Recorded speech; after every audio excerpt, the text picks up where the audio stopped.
great book where I wrote Success Knows No Geography. In fact, if you don't get any of my books, get that book.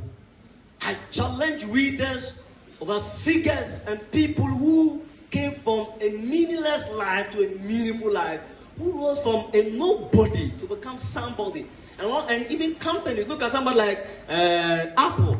I wrote all those things in the book. Apple today that we are all celebrating started in a garage. And in my house we have a garage. At all of our place we keep our animals. So why can't I rise? Google started in a garage. Amazon started in a garage. Nkrumah came from just a small village. Martin Luther came from a small village.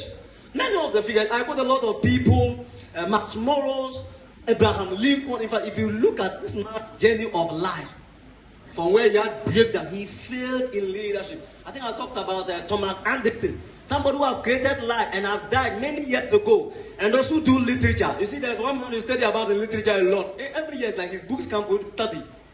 Who knows him? William Shakespeare. This man will be reading about him. And I did literature here, and I'm asking myself, so when I die, who will be reading about Joseph Akamborgu Kapula?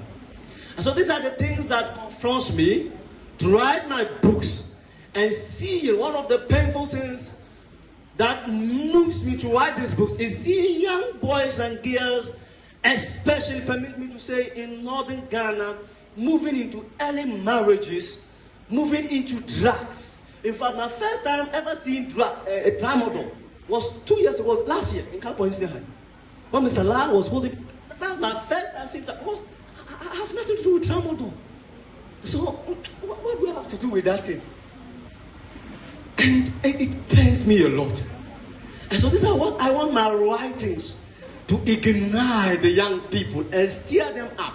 Because I came from a humble beginning. I will not read these things. I will put them down and talk to you for the next 5 minutes and leave. I came from a humble beginning. Mr. Larry was my school father here. My father denied me when I was 17 years and left me to take care of my mother, take care of my sisters, my 2 sisters, and my 2 younger brothers. At the time he denied me, I was not having up to 100 cities with me. And that was the time I was writing BEC. And when I wrote it, he left us. If you want to go and build, if you don't want to leave.